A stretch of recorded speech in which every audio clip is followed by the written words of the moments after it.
that will make every single applicant subject to additional steps, interrogation, somebody appointed to argue against them, extra processes, compulsory psychological investigation. To me, these are intrusive. They are effectively barriers in helping eligible people. Once I'm on my last paragraph, I'm really sorry. In helping eligible people to make their own choice for when and how to die at the end of all they've already suffered, I truly believe we must not make the process of gaining permission any more harder or more traumatic than we need to. And while I am listening hard to the arguments made, quite a few of the amendments being proposed today do cross this line for me. These momentous decisions about our deaths must be led by compassion and not be made to seem like yet another battle to face by people who've already given their all to staying alive. Naz Shah. Can I first of all thank all members for supporting my amendments number 14 and number 18, and can I also acknowledge and respond to the sponsor, who has said she's happy to accept my amendment as of this morning. Madam Deputy Speaker, this increases my concern insofar as the honourable member has also, from Spen Valley, has also indicated that there might need to change some of the wording for it to be accepted. In that vein, given that I haven't seen the wording of this new amendment, or proposal of this new amendment, I cannot accept it in its current form until I actually see it in writing and until I'm able to scrutinise that and then make an informed choice. In addition to that, Madam Deputy Speaker, this also raises a further question, and that question is this. This was only told to me this morning after 9:30 on the floor of this House. This was not discussed with me. This has not been, and I'm not sure whether the sponsor has discussed it with the ministers, because this very argument has been hashed out in that bill committee, where many of us spent weeks and weeks scrutinising line by line. And indeed, the honourable member's own amendment 181 attempted during bill committee to strengthen that particular clause 2 that we are talking about in this amendment. And at that point, the ministers, on their feet during the bill committee, outlining their neutrality, did give an opinion that this was not workable. So those amendments that were tabled then, that many of his colleagues argued then, the ministers said were not workable in the government's opinion. So I also want to understand, what is it in the government's opinion that has now changed? Have those assessments been made by the honourable member or the government that these amendments could now be accepted? What this speaks to, and I really, really want to emphasise this to all members listening and the public at home, is this process is flawed, fundamentally flawed. This is not how we make legislation. I take my responsibility, as I'm sure everybody in this House does, extremely, extremely seriously.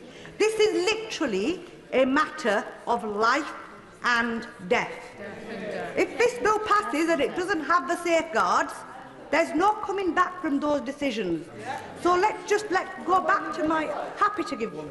As my friend knows, being on the Bill Committee with me, I had that same advice from ministers that they disagreed with the wording of some of my amendments, yet they were accepted by the bill sponsor, accepted by the committee, and now sit in the wording on the face of the bill. So we are going to the bill sponsor's position, and the position put to this House will now be that those amendments are not in line with the government's position. So what is her view on that? That we are going to be asked to support that? Thank my honourable friend for that intervention, because he's absolutely right. That is the problem with this bill and this process, and how we are being taught, we are being given things on the face of this, on the happy to give way. I thank her for giving way, and I thank her for her passionate contribution. But this is exactly how we make law. We take evidence.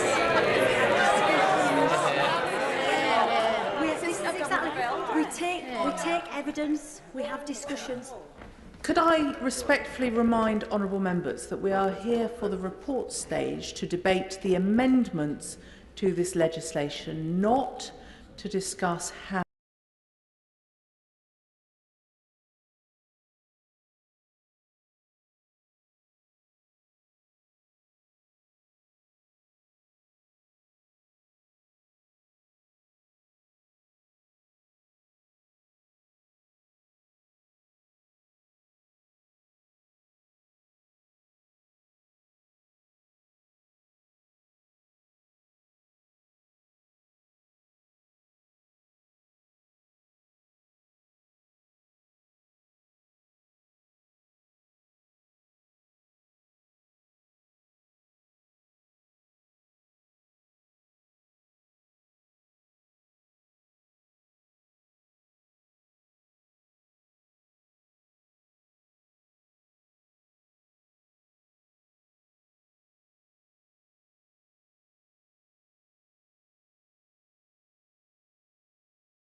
It does not, contrary to many people who have been on the radio and been on other places saying it excludes people from mental health, it does not say on the face of this bill that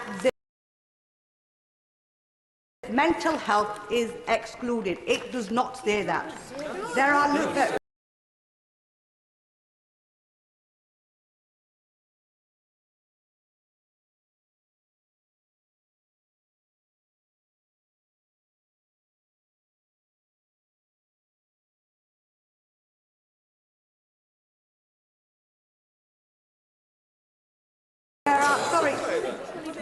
It does not say that, and because it's not, I'm not going to give way because I'm going to make progress.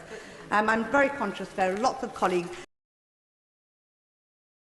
I remember sitting here, more than 100 of us who didn't get to speak in this debate the first time it was heard in November, and there are many people who might not get to speak today. So I am trying to be, but I am feeling really disheartened, and the reason I feel disheartened is because we've spent, like other members have pointed out, who on this committee, so much time rehashing these arguments, haven't we?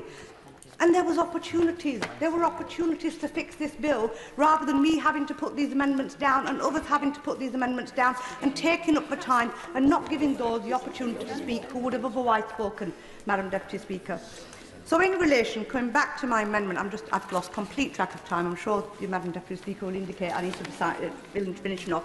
So I will come to my concluding remarks. And they are simply this. I've spoken to parents. I've spoken to parents of a girl who had TIAD, which is diabetes and complexities of anorexia. They came to Parliament and they said the law that helped them, the law that assisted them because their daughter wanted to go to Dignitas, was because it would have been illegal. And that's the law we today are trying to change.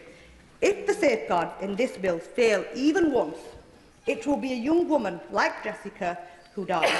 It will be parents like Leslie and Neil who lose a child. Madam Deputy Speaker, that is a terrible tragedy no family should ever have to endure. And no one in this House will be able to say truthfully that we did not know or didn't see this coming. That is not compassion. That is abandonment. I will not be complicit in that, and I hope this House will not be either. That is why we must act now. Amendment 14 and Amendment 38, each of those close a different and dangerous loophole. One without the other is not enough. If we are serious about protecting vulnerable people, this House must support both amendments. Thank you. Members will be aware there are still many wishing to contribute. Could I ask that contributions are kept to 5 minutes? Kit Malthouse. Madam Deputy Speaker, I am grateful to you. I'm grateful to the sponsoring Minister for having put me on the Bill Committee, where, in my view, we did some excellent work. And while we've heard an awful lot of claims about the process today, I think anybody objective who reads the bill that's now being reported to the House will recognise that it is a strong piece of work that is measured and seeks to strike a balance in what is a difficult area of complexity and humanity and compassion and morality. Before I move on to just discussing 3 or 4 of the amendments, Madam Deputy Speaker, I just wanted to bring the House back to what we're trying to deal with here. We are dealing with a set of people who have been told that their struggle with disease is over, that they are heading towards an inevitable death. There is nothing more that medical science can do for them. And what we're trying to do today is to give them the chance to face death on their own terms. That's the simple mission that the House has been set.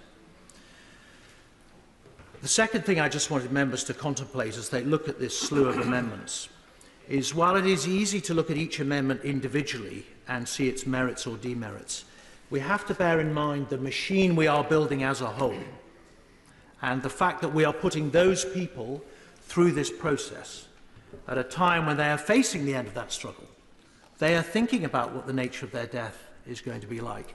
They are talking to their friends and family, putting their affairs in order and being concerned about when that awful day is going to come. And we have to have some compassion in the process as well as compassion in the purpose.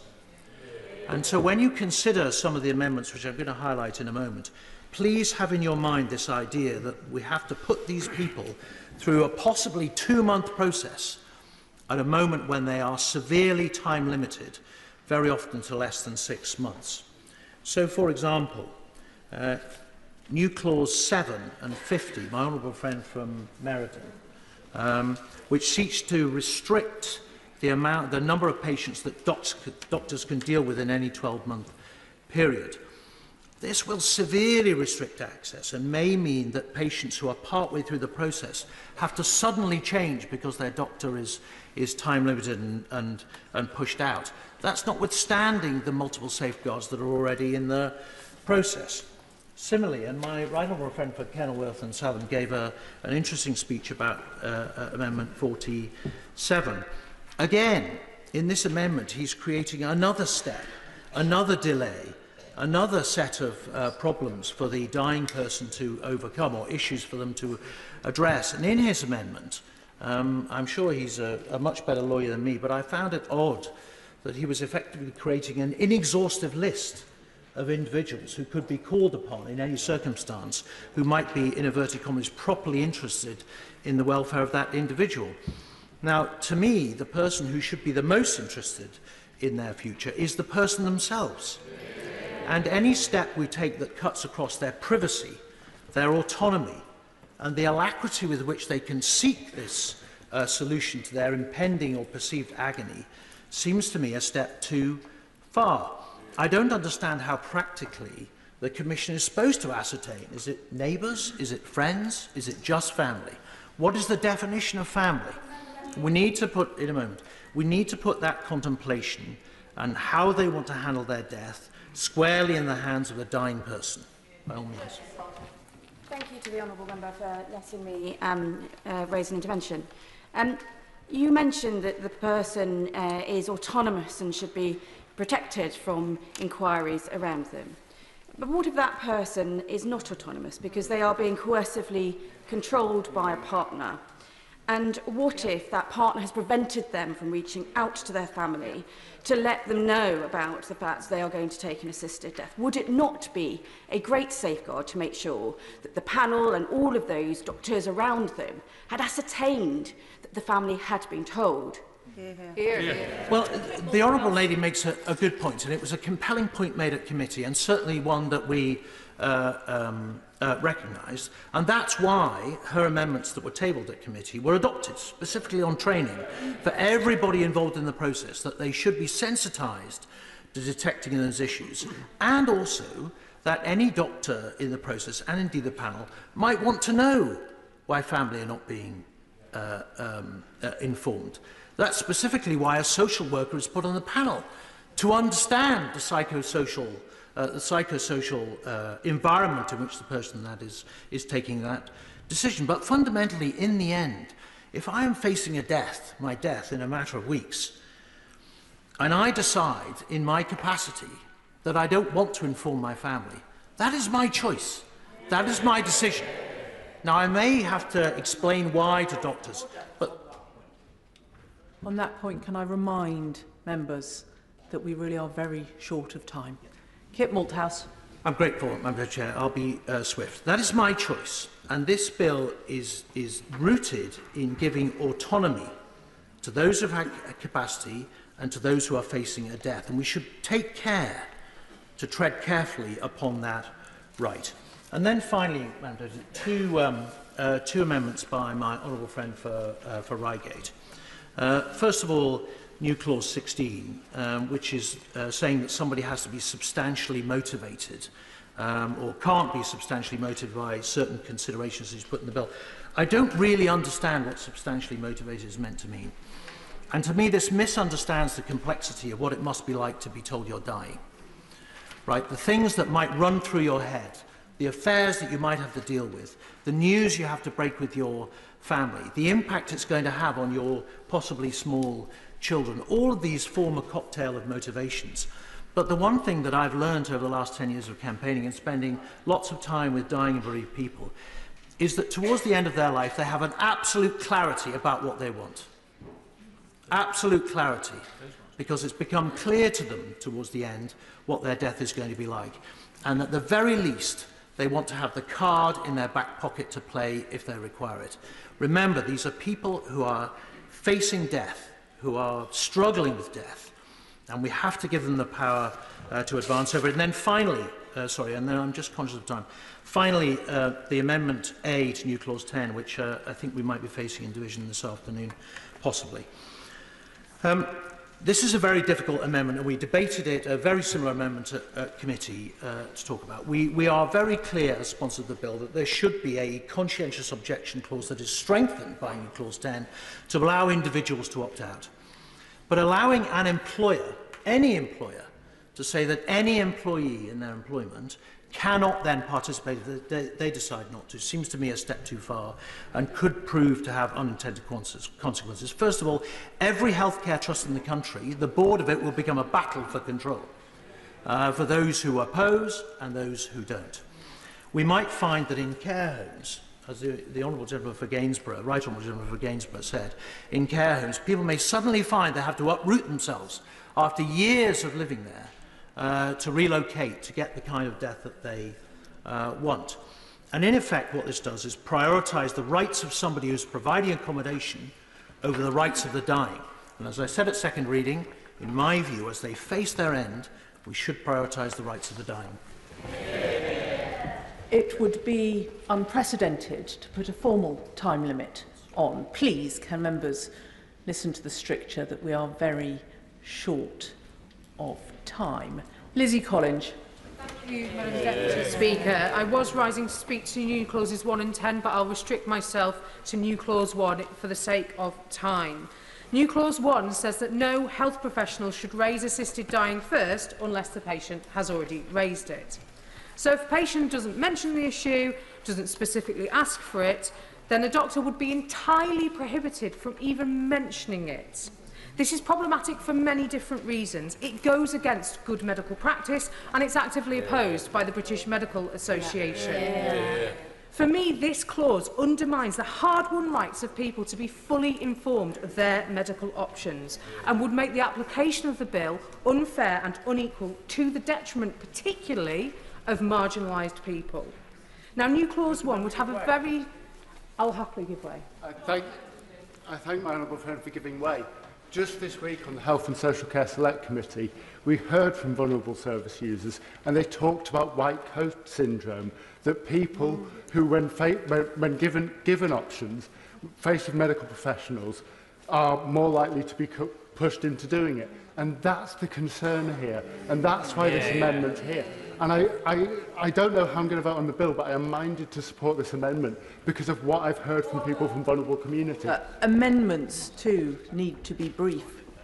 Lizzie Collins. Madam Deputy Speaker, and I thank my honourable friend for his intervention. I will expand on this a little bit more.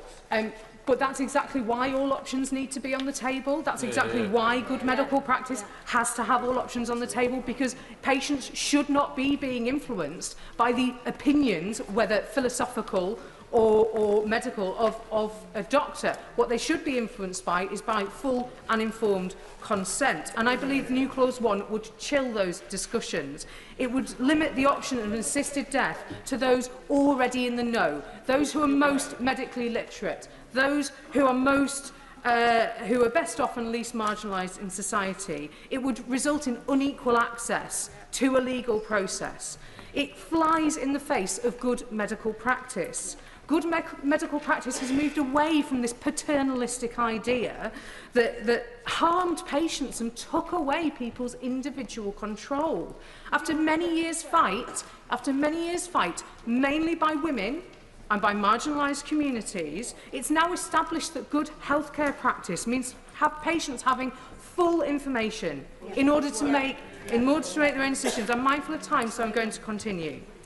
Why now then, as a chamber, would we choose to give patients, to hide information from patients on their options? So many years people have been put through this. Informed consent to treatment, including end-of-life care, is only informed when it includes all options. There's also the practical element. You know, what would count as a patient raising it first? Would they have to make a specific statement? Would they have to use specific language? It would make a legal and medical minefield for doctors and patients. I would like to finish. I'm very mindful of time, so I'm going to finish with this. Colleagues may wish to look at the NHS Constitution. It says this: you have the right to be involved in planning and making decisions about your health and care with your care provider or providers, including your end-of-life care, and to be given information and support to enable you to do this. That is only the case if people are, in fact, given that full information. All people should have access to full information on matters of care. To do otherwise is to deny people their decision. It is paternalistic, and we should be moving away from that model, and people have fought so hard for that to happen. We have a chance today, colleagues, to make sure this legislation is the best it can possibly be, and it's been a pleasure to listen to the contributions from across the chamber. When third reading arrives, I am minded to support the amended bill, because the current situation for terminally ill people, the current situation with no safeguards, with no protection and with no choice is absolutely unsupportable. Thank you, Madam Deputy Speaker. Dr Ben Spencer. Thank you, Madam Speaker. And I beg to move amendments 18, 30, 31, 17 and 32 in my name. I'll start with Amendment 18. There have been many moral arguments put forward for the need of this bill, both in debates inside and outside this place. And the vast majority have focused on the prevention of suffering. There's also been desire for greater control at the end of life, but irreversible suffering has predominated. The principle of bodily autonomy, one which I strongly support in the context of full decision-making capacity and with certain important caveats, is used to justify the rights which this bill will grant. However, putting aside the debate surrounding the bill and focusing on the text and clauses itself, which is the task we face today at report stage, the provisions of this bill are silent of suffering, silent on control, and silent on all but a terminal illness with fewer than 6 months prognosis. If the principle is that we must prevent irreversible suffering, then all those suffering irreversibly should be able to seek physician-assisted suicide. If the principle is that we should give people control, another level of expression of bodily autonomy, then all adults who truly and freely consent with full decision-making capacity should be able to seek physician-assisted suicide. If these principles are circumscribed to an arbitrary definition of terminal illness, the inexorable conclusions must be that either their suffering or autonomy is more important than others, or their lives have less value. And we've seen that subtly imported into this debate. When requesting an assisted death is framed